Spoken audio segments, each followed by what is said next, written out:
Yeah, we want to go out there and win and keep momentum. Don't get me wrong. Every race matters to a certain extent, but they don't matter as much as they were going to without this win. So, so proud of this Shell Pennzoil team. They never quit today. It was a tough one to start. We kind of fell back, got I think a couple stage points the first stage, then no stage points the second. But Paul had some good strategy. 2 tires, we hung in there, kept our track position. Then crazy good pit stops, kept us in position, and a couple decent restarts. Got us to the lead with another good pit stop, and from there it's just driving out of that mirror almost the whole time there. The last 40 laps, it was a long 40 laps or whatever however long that run was. I think it was about that. So just a crazy day, and so proud of this team because we may not have the fastest car, but we had the best team, and that's showed today as we were able to overcome a lot. Awesome. Well, we're going to get into questions here for Joey. Let's kick things off with Jeff Gluck. Go ahead, Jeff.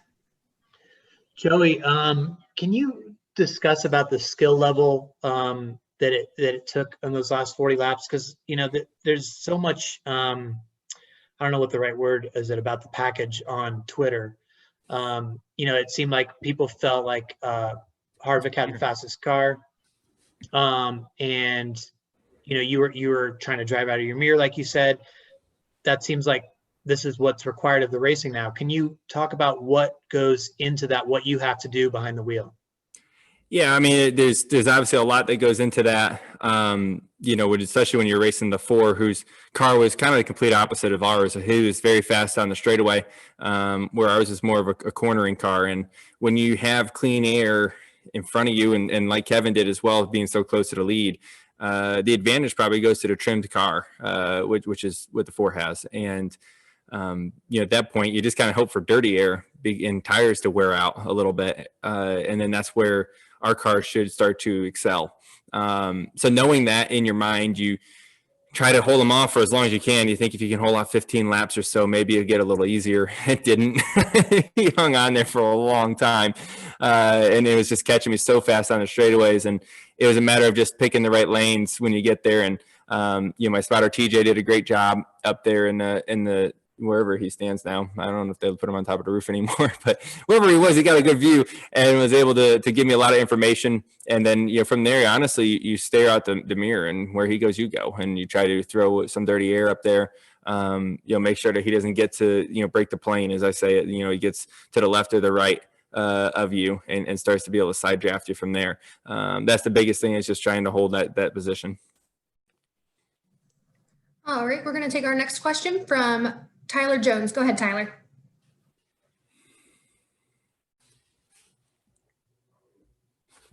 I think you're muted, Tyler. There we go. You got me now.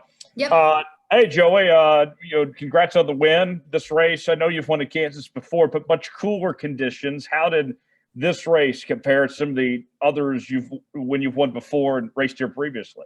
It's pretty damn cool right now, I can tell you that much, in more ways than one.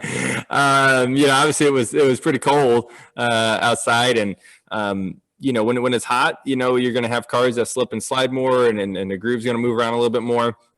When it's cool, the cars make more power, there's more grip, there's more downforce, and you have more tape on the car. It just creates a different type of race. And the cool part about coming here twice is that it's not the same conditions both times.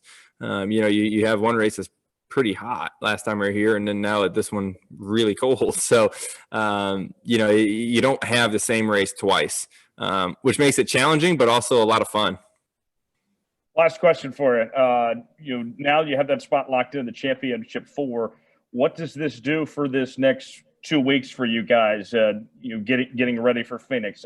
How much weight does this feel to have lifted off your shoulders? Have this taken care of now? Well, the weight lifted off your shoulders is only part of it, but the ability to start working on your Phoenix car and not worry about your Texas and Martinsville cars really much at all.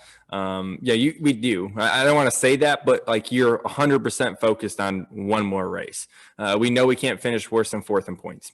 You know what I mean? So, we're in it. We just got to, stay healthy and get there and go for the big trophy when we get out there again and try to win another Phoenix race.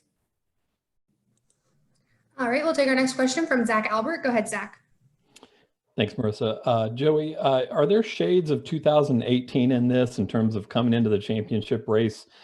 Maybe overshadowed by Hamlin and Harvick in the win column, but having an equal shot in terms of do you carry a chip on your shoulder with where you come into the championship for?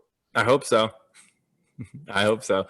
I'm A-okay with being the underdog. I've kind of been there for most of my career, so I'm fine with that. Doesn't bother me a bit.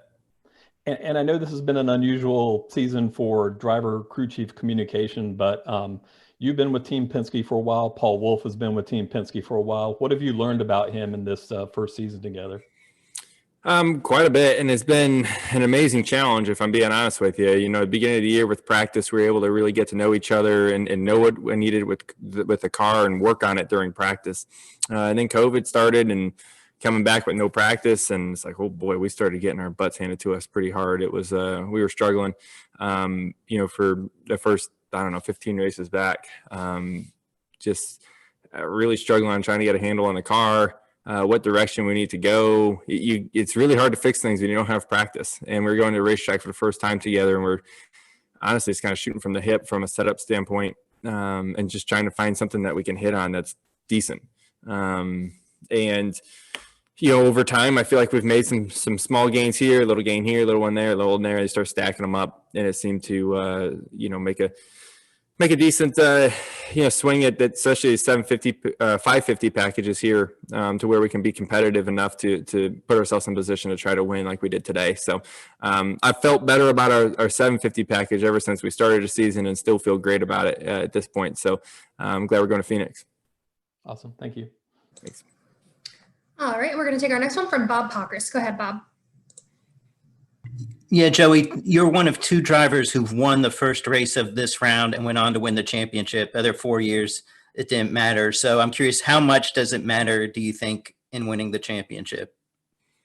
Doesn't hurt. I think it means a lot. If I'm being honest, I think it does. I've lived this story once where, you really just kind of, you're not last minute trying to throw together a championship car for Phoenix, because you're trying to build so many other ones. It just gives the team time to really start focusing on a car that can put us in the position to win. So, if you only have so much time in the day, and you got to prioritize, well, you're going to prioritize to get yourself in the championship first. Now that we did that, we're going to have 100% of our time to Phoenix. And was that fun for you? Like, is it fun driving out of the mirror? No, it's fun afterwards. It's very intense. You're just, it's fun now. Don't get me wrong. I, if I'm being honest, I don't have fun driving a race car. I have fun winning. That's what I enjoy doing. Because that's what this is at this point. If I want to go have fun, I'll go to a go-kart track and have fun. That's not what this is about. This is about winning. This is a job. This is about, putting food on the table for not only my family, but countless others that help this race team. So, no, I don't look at it as fun. I look at it as a job to win. Thank you. Thanks. All right, we'll take our next one from Jordan Bianchi. Go ahead, Jordan. Joey, a couple questions from me. First, coming into this round, did you guys feel like you had to win to advance to the championship because of the point situation with Harvick and Denny kind of being locked in? Honestly, I really felt like, we're racing for two spots. I felt like the 4 and the 11 are pretty much a lock. And I haven't looked at what this did to everything, but obviously the 4 scored a bunch of points, so he's probably in really good shape at this point as well. And I know the 11 had an issue, but I don't know what he recovered to. So, winning helps. I'm not sure that you're going to have to win to get in. If all it really takes is one car like ourselves that didn't have a whole bunch of playoff points to win next week, and then it's going to be definitely a win to get in if you're not the 4 and 11. The last time you guys raced at Phoenix, you won that race. Your teammate Brad Keselowski's had a lot of success with a similar rules package that's going to be in play there. Do you feel like when you go to Phoenix that you deserve to be considered one of the favorites, if not the favorite? I don't deserve anything. I just go out there and do my job. It's not about that. And honestly, I don't care. I hate saying that because it kind of comes across kind of, like a jerk, but I honestly don't look at what anybody says about me or my race team. Only thing that matters is what we think about us and our race team. So I honestly don't really look much at it. The last thing for me, even numbered years, you've made it to the Final Four. Is there any rhyme or reason for that? I don't know. I'm glad it's true this year. Hopefully next year we can break that. Thank you. Thanks. All right, our next one will come from Mark Garrow. Go ahead, Mark. Thank you. Congratulations on the win, Joey. Can you talk about the difference in you have this massive amount of pressure, Kevin Harvick's chasing you, you're trying to hold on, everything in the balance to make the Final Four, and then you win, and then you have this huge amount of pressure off. Can you talk about the wide swing that is in a very short period of time? It's something else. That pressure is on you. And there was moments during those last 40 laps that I got 6 or 7 car lengths on Kevin, and I was like, okay, this could be all right. Maybe I can start pulling away. It seems like maybe his car starts falling off. And next thing I know, he drafts right back up to me, even at a quicker pace because he was further back.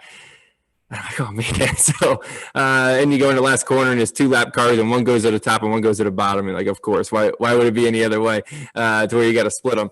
And then, you come off turn 4, you see that checkered flag and you're just, the emotions, that's what we do this for is that moment, that feeling. You can't describe it. It means everything to us as racers, all the way through our race team, that everyone put so much time into this, all the way through, at Roush Yates, at Penske, obviously this 22 team at Shell. Everybody works so hard to put us in position to win. And when it comes together like that, and it's that close, it's just an amazing rush that goes through you. So it's different if you're out there and you won by 30 car lengths, and it's kind of like a relief feeling. When you finally see that checkered flag and then you get a car like Kevin that's breathing down your back, there's no better feeling than that. You talked about what this means to Phoenix. What does it mean for the next couple of races? I mean, how do you approach Texas and Martinsville? We approach them to win, just like we always do. We'll still same meetings and prep like we always do. I just assume that we'll probably focus a little bit more on Phoenix at this point. Thank you. Thanks. All right, our next question will come from Lee Spencer. Go ahead, Lee. Thank you. Joey, early on, I noticed how animated TJ Majors was. And I know one of the reasons that you hired him in the first place was that both of you are so good on restrictor plate tracks. And it sounded more like a Daytona Talladega style of spotting than, it has in the past. And I'm just wondering if this is something that the two of you discussed as, entering this race, or, if something has changed with what you have kind of asked for him to do over the last few races.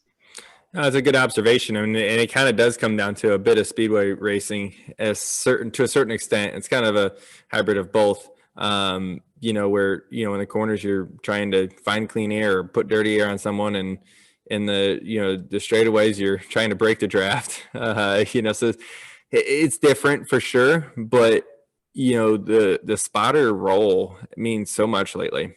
Ever since we've gone to this 550, and even before we did this, but once we went to this 550 package, the cars are so close to each other, especially when you come to a racetrack like here at Kansas. This ends up being maybe the best race of the year for the 550 package, to where it's you have to be on the game. You can't be slack or lazy at any point to get through. And you rely on every bit of information you can. TJ and I work at this together a lot. And I'd say, probably most of the spotters and drivers are doing the same thing these days. So what was more important, TJ or your mirror? I'll say TJ. Thanks, buddy. Have a safe trip home. All right. All right, and our next question will come from Davey Siegel. Go ahead, Davey. Joey, did you think that Kevin was going to be able to get by you, or were you pretty confident in your ability to keep him there with that air bubble trailing? I didn't think about it on that point. I just was trying to do my job at that point. I knew Kevin was fast. Earlier in the race, he just went underneath me and drove right by me. And it kind of really caught me off guard how fast this car was. So knowing that, I thought, well, yeah, I better find a way to keep him back there, because he's very, very fast when he gets clean air in that car. To the point, like when he was in front of me, I couldn't draft him. You know, I couldn't catch him down the straightaways like he was catching me when I was behind him. So I knew the trim level on his car, and at that point, you know, it's just I thought I had a better chance after the first 15 laps to holding him off. I thought I would drive away a little bit. I never did. So the pressure was on the whole time. Thank you. Yep. All right, Joey. Well, thank you so much for taking the time to join us. Congratulations on the win, and we'll see you next week at Texas. All right. Thanks.